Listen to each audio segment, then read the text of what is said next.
कावेरी उठते हुए बोली, अब मैं चलती हूँ, तुम गार के अंदर ही बैठे रहना। गार के अंदर इसकी खास बू की वजह से कोई सांप वगैरह इस तरफ का रुख नहीं करता। याद रखना, बाहर सनता वली के मुहाफिज सांप मौजूद हैं। अगर तुम बाहर निकले, इन्हें तुम्हारे जिस्म की अजनबी बू फौरन आ जाएगी। वो तुम्हें इसी वक्त डस कर हलाक कर देंगे। इसलिए जब तक मैं ना आऊँ तुम गार से बाहर मत निकलना। मैंने कहा, मुझे तो बड़ी प्यास लग रही है। वो कहने लगी, प्यास तो मुझे भी लगी है। वो सोचने लगी, फिर कहा, तुम ठहरो, मुझे याद है यहाँ से चंद कदमों के फासले पर शरीफे के जंगली दरख्त हैं और पानी का एक झरना भी है। मैं वहाँ से पानी पीकर तुम्हारे लिए भी लाती हूँ, तुम बाहर मत निकलना। वो चली गई। मैंने देखा कि वो गार के दहाने से निकलकर फौरन एक तरफ मुड़ गई थी। मैं गार के मुंह से कोई 2 कदम पीछे हटकर बैठा था। बाहर शाम का अंधेरा गहरा होता जा रहा था। बाहर जंगल के दरख्त एक दूसरे के ऊपर चढ़ते हुए लगते थे और रात के बढ़ते फैलते अंधेरे में तारीख होते जा रहे थे। ताज्जुब की बात है कि इन दरख्तों पर से किसी परिंदे के बोलने की आवाज़ नहीं आ रही थी। अजीब तरह के असेबी दरख्त थे। जंगल पर कब्रिस्तान वाला असेबी सबूत तारी था।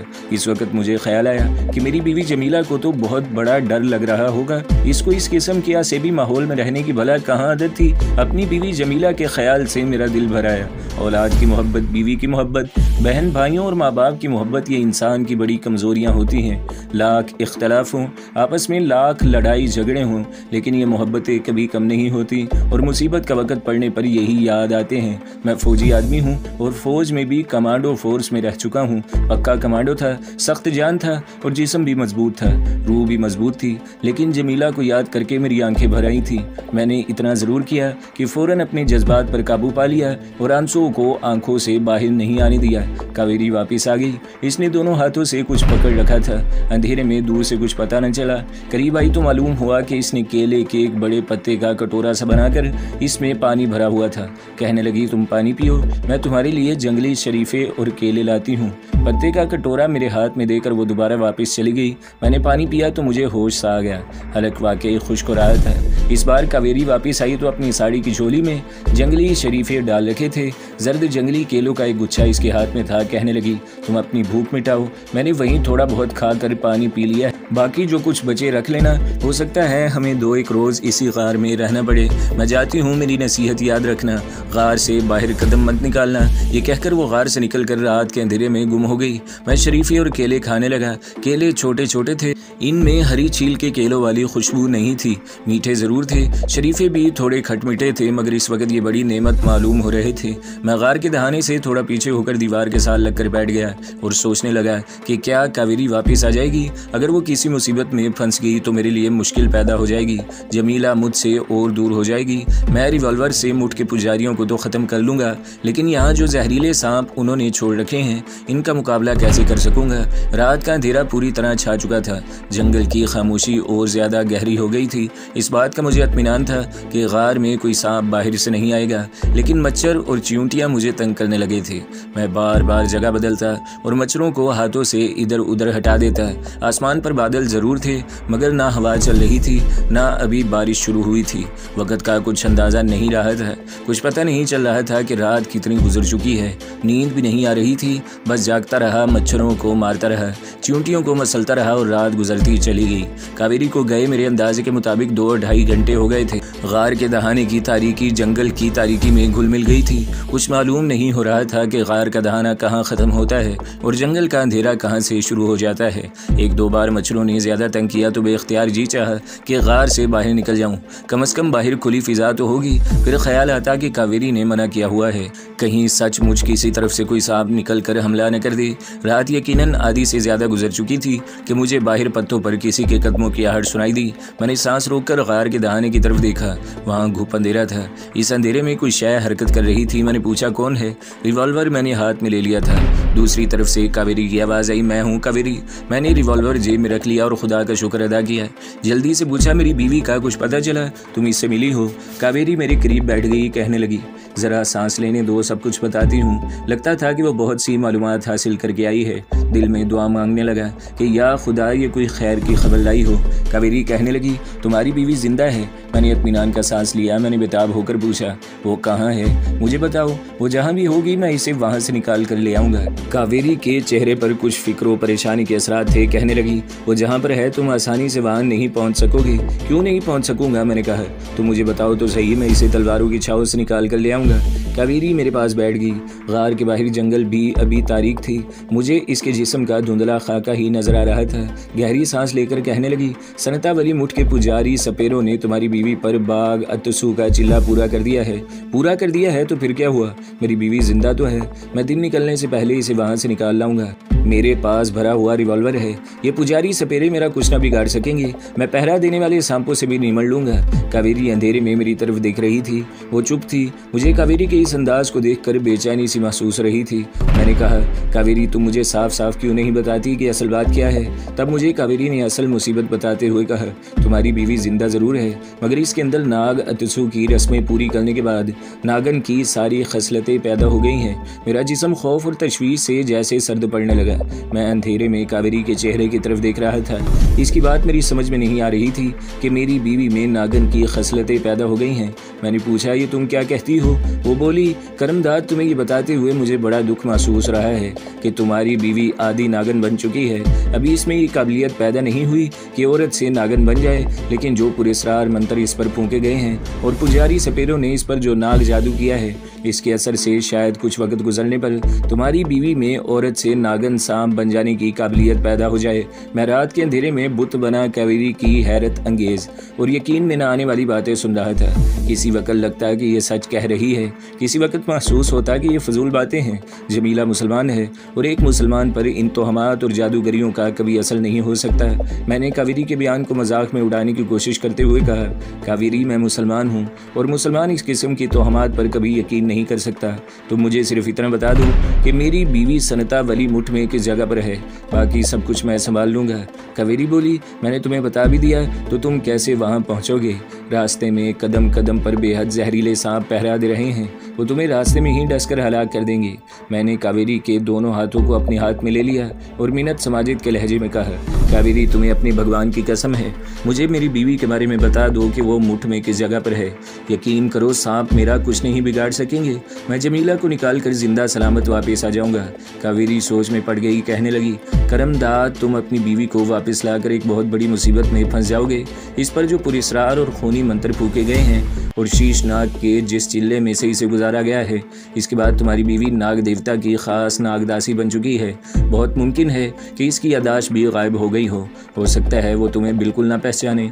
इसके बावजूद अगर तुम इसे किसी तरह निकाल कर अपने साथ ले भी गए तो सनतावली मुठ का बड़ा पुजारी सपेरा खुद इसकी खोज में निकल पड़ेगा, क्योंकि मुठ की खास नागदासी का फरार हो जाए नाग देवता की बहुत बड़ी तौहीन है। ये भी हो सकता है कि तुम अपनी बीवी को निकाल कर ले जाओ तो तुम्हारी बीवी मौका पाकर खुद ही सनतावली मुठ में वापस आ जाए।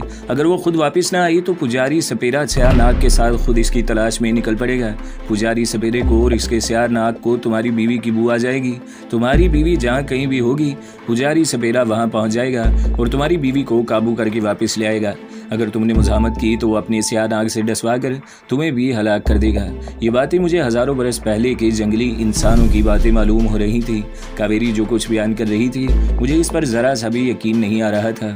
मेरे सामने सिर्फ एक ही ख्याल था कि मेरी बीवी जिंदा है, वो शैतान और बदमाश लोगों के कब्जे में है और मुझे हर हालत में इसे इन बदमाश लोगों के चंगुल से छुड़ाना है।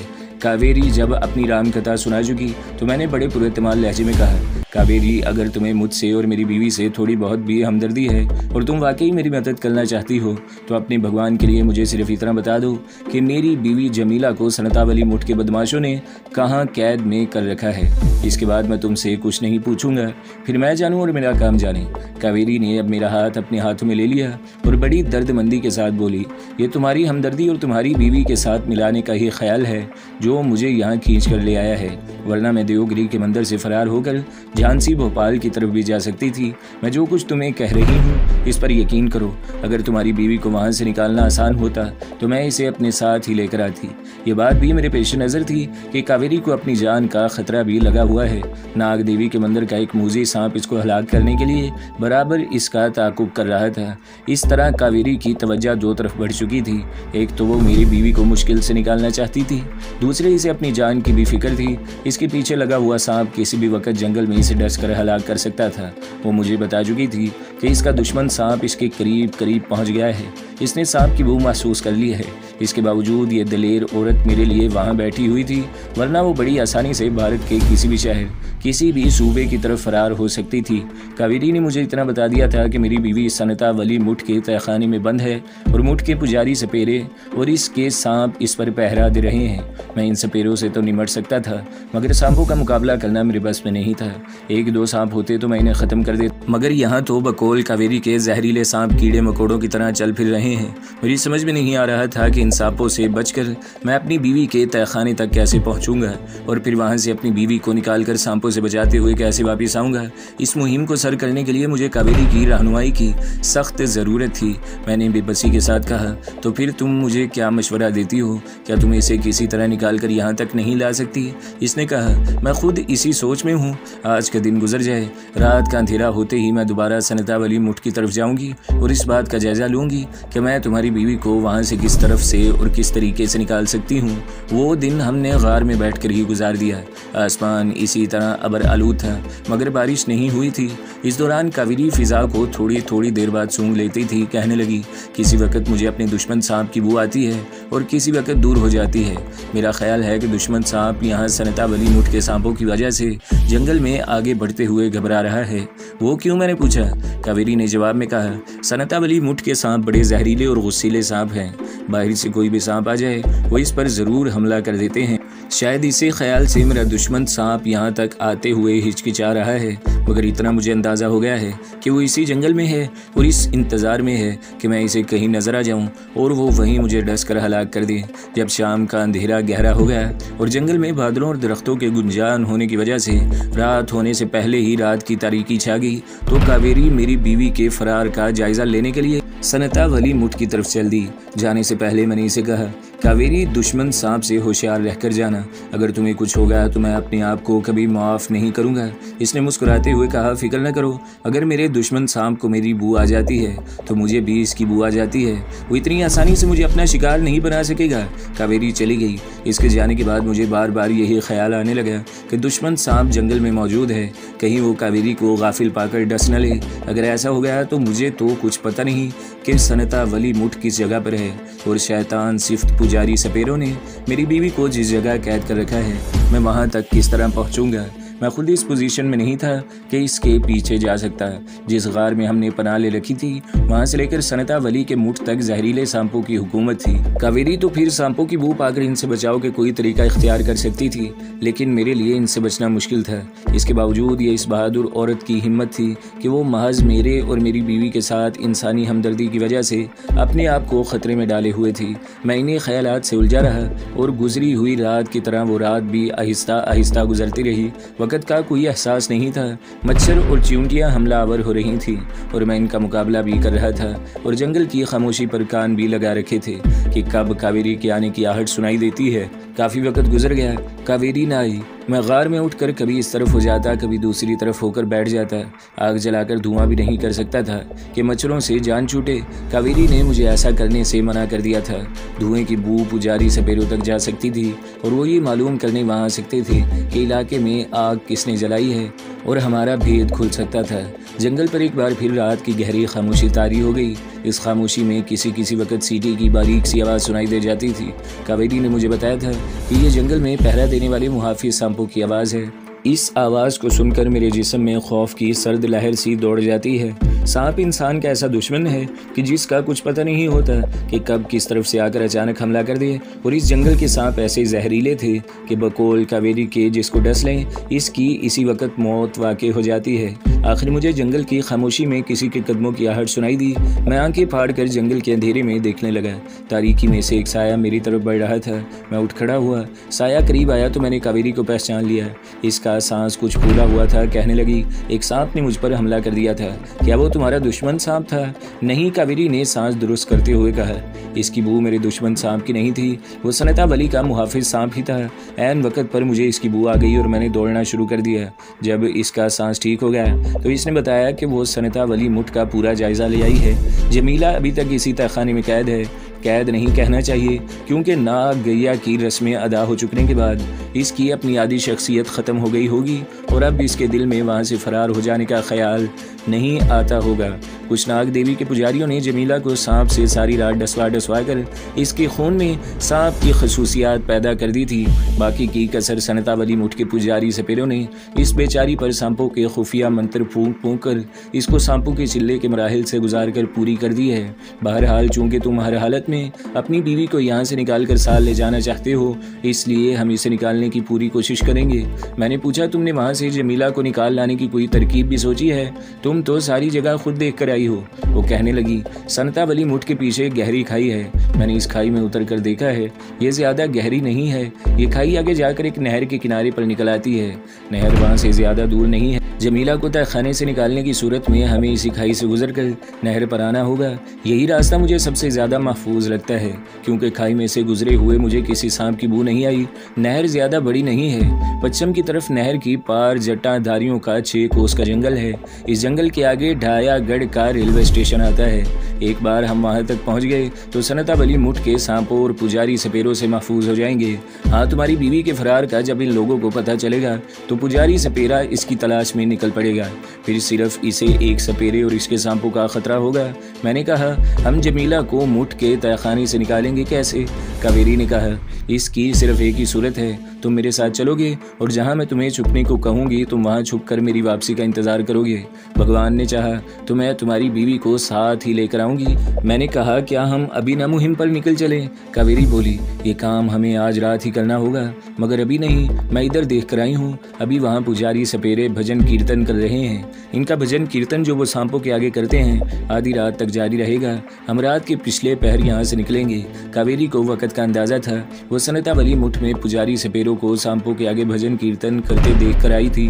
कम से कम इसे ये ज़रूर मालूम होगा कि इनका भजन कीर्तन किस वक्त ख़त्म होगा। सोने का सवाल ही पैदा नहीं होता था। हम गार के दहाने के करीब अंदर की तरफ बैठे रहे। किसी वक्त मुझे यकीन नहीं आता था कि कावेरी मुठ के तहखाने में से मेरी बीवी को निकाल लाएगी। वहाँ के जो हालात इसने बताए थे वो बड़े ख़तरनाक थे। जब मैंने कावेरी के आगे इस बारे में शक व शुबे का इजहार किया तो इसने फ़ौरन कोई जवाब न दिया। फिर आहिस्ता से बोली, भगवान ने चाहा तो मैं तुम्हारी बीवी को वहाँ से निकाल लाऊंगी। अगर मैं वापस ना आई तो तुम समझ लेना कि मैं जिंदा नहीं हूँ। फिर तुम 1 मिनट भी ज़ाया न करना और वहाँ से ढायागढ़ के स्टेशन की तरफ भाग जाना, क्योंकि मेरे मर जाने की सूरत में तुम्हारी ज़िंदगी भी ख़तरे में होगी। मैंने कहा, कावेरी एक बात मैं तुम्हें साफ साफ बता देना चाहता हूँ, मैं अब इस मनहूस जंगल से अपनी बीवी को साल लिए बगैर नहीं जाऊँगा। कावेरी चुप हो गई। शायद वो समझ गई थी कि एक गैरतमंद और मोहब्बत करने वाले खामन की हैसियत से मुझे यही करना चाहिए। हम काफ़ी देर तक धीमी आवाज़ में बातें करते रहे। मैंने इसे बताया कि मेरे पास कुछ रकम बची हुई है, हम ढायागढ़ से रेलवे गाड़ी के टिकट खरीद सकेंगे। इसने मुझसे पूछा, जमीला बहन की वापस मिल जाने के बाद तुम यहाँ से किस तरफ जाओगे? मैं तो राजस्थान की तरफ चली जाऊँगी, वहाँ हमारे रिश्तेदारों का घर है। मैंने कहा, मुझे तो ये भी नहीं पता कि ढायागढ़ से रेलगाड़ी किस किस तरफ को जाती है। मेरा इरादा जमीला को अपने साथ लेकर दिल्ली जाने का है। वहाँ मेरा एक हमदर्द दोस्त रहता है। दिल्ली से हम पंजाब की तरफ जाएंगे और वहाँ से बॉर्डर क्रॉस करके पाकिस्तान पहुँचने की कोशिश करेंगे। इस तरह बातें करते करते काफ़ी रात गुजर गई। तब कावेरी बोली, मेरा ख्याल है अब हमें अपनी मुहिम पर निकल पड़ना चाहिए। गार के बाहर आकर इसने फिजा को 3 जानिब से सूंघा। वो अपने दुश्मन सांप की बू ले रही थी। कहने लगी, दुश्मन सांप की बू किसी वक्त आती है, किसी वक्त गायब हो जाती है। वो बराबर मेरी तलाश में है, लेकिन मैं पूरी तरह से होशियार हूँ। इसके बाद हम जंगल में चल पड़े। रात की तारीकी ने जंगल को अपनी लपेट में ले रखा था। जंगल में चारों तरफ गहरा सन्नाटा छाया हुआ था। हम जिस इलाके से गुजर रहे थे वहाँ बांस के घने झुंडों ने छत डाल रखी थी और अंधेरा इतना गहरा हो गया था कि कावेरी मुझे नजर नहीं आ रही थी। वो झाड़ियों के दरमियान से गुजर रही थी। इसके गुजरने से झाड़ियों की टहनियों की जो आवाज़ आती थी, मैं इस आवाज़ के अंदाजे से पीछे पीछे चल रहा था। मैं बुज़िल नहीं था और फिर वो मेरी भरपूर जवानी का ज़माना था। इसके बावजूद मुझे सांपों का डर लगा हुआ था। एक दो बार मैंने इस ख्याल से ज़मीन पर ज़ोर से पाँव मारा कि अगर इधर उधर कोई सांप हो तो वो डर कर भाग जाए। इस पर कावेरी रुक गई। अंधेरे में मुझे बिल्कुल पता न चला कि वो चलते चलते रुक गई है। मैं इससे टकरा गया। इसने दबी आवाज़ पर मुझे डांटते हुए कहा, तुम ज़मीन पर ज़ोर से पाँव क्यों मारते हो? मैंने आहिस्ता से कहा, इसलिए कि अगर रास्ते में कोई सांप हो तो वो भाग जाए। कावेरी ने सरगोशी में कहा, सांप तुम्हारे पाँव की ढमक से भागेगा नहीं, बल्कि तुम पर ज़रूर हमला कर देगा। ये मुठ के मुहाफिज सांप है, पाँव दबा कर चलो। और वो चल पड़ी। इस वक्त कावेरी मेरे बिल्कुल करीब थी। इसका चेहरा मुझे धुंधला धुंधला नज़र आ रहा था। जब वो आगे चली तो दोबारा अंधेरे में गायब हो गई। मैं इससे कोई एक कदम पीछे चल रहा था। तो दोस्तों, अगली किस्से सुनने के लिए हमारे चैनल को ज़रूर सब्सक्राइब करें, वीडियो को लाइक करें और बेल के आइकन पर भी क्लिक कर दें ताकि हर जो आने वाली वीडियोज़ हैं वो आपको सबसे पहले मिलती रहें।